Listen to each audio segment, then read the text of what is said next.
Saya Marinus Ega, peserta Sekolah Paralegal tingkat nasional angkatan 1, Bapak Sumi Tumi Pengata SHMH.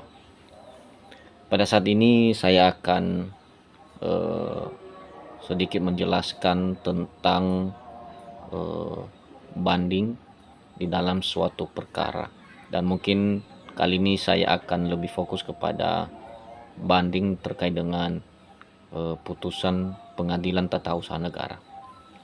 Tentunya dalam suatu perkara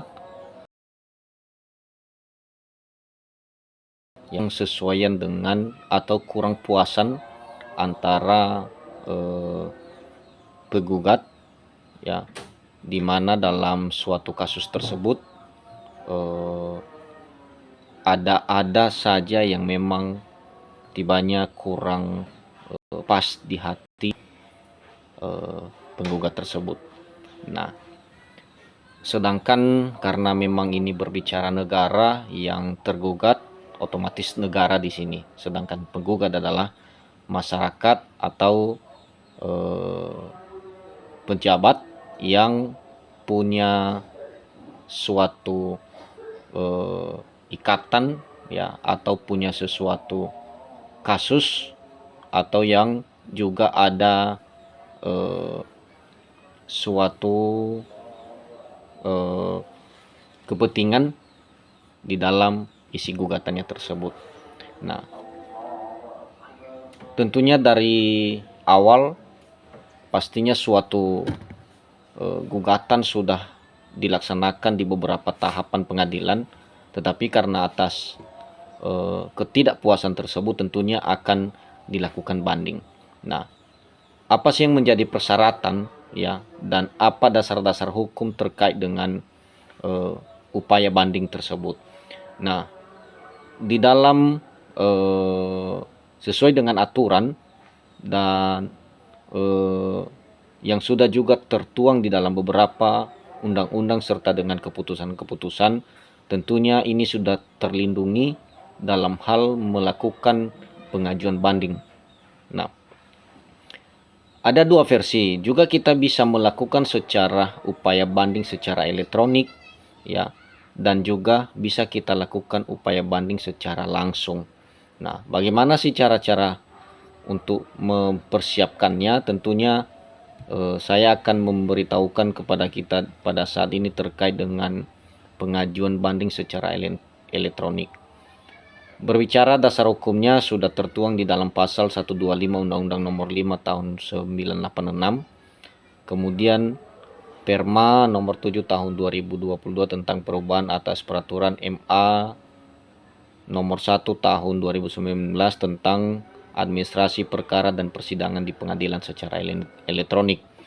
Kemudian keputusan Ketua MA RI nomor 363 KMA SK garing 12 garing 2022 tentang petunjuk teknis administrasi dan persidangan perkara perdata agama dan TUN atau tata usaha negara di pengadilan secara elektronik. Nah, tahapannya secara elektronik ada beberapa syaratnya yang harus kita persiapkan, yaitu perkara tingkat pertama dilaksanakan secara elektronik. Ya, jadi kalau memang itu sudah secara elektronik, maka pada banding juga harus melalui secara elektronik juga. Kemudian mengunduh salinan putusan elektronik dari aplikasi account-nya. Jadi itu mungkin para advokat atau para paralegal yang memang sudah memegang kasus tersebut tentu paham terkait dengan aplikasi account ini. Nah, kemudian permohonan diajukan dalam tenggang waktu sesuai dengan ketentuan dalam Perma 14 hari sejak putusan tingkat pertama. Nah, jadi setelah sudah 14 hari baru bisa dilakukan atau permohonan. Nah, kemudian pemohon membuka aplikasi account, ya, untuk upaya hukum.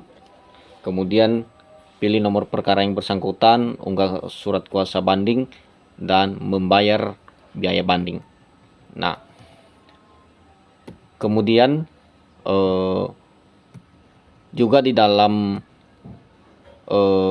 apa namanya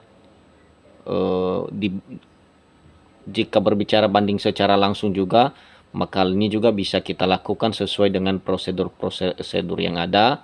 Dan ini kalau memang dia secara langsung, maka dalam banding juga ya itu memang akan kita persiapkan, dan hampir-hampir sama dengan elektronik. Hanya saja berbicara elektronik kita akan melakukan melalui aplikasi digital.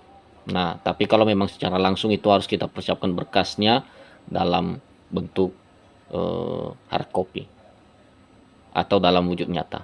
Demikian kira-kira prosedurnya, dan semoga bermanfaat untuk kita semua. Terima kasih, selamat sore.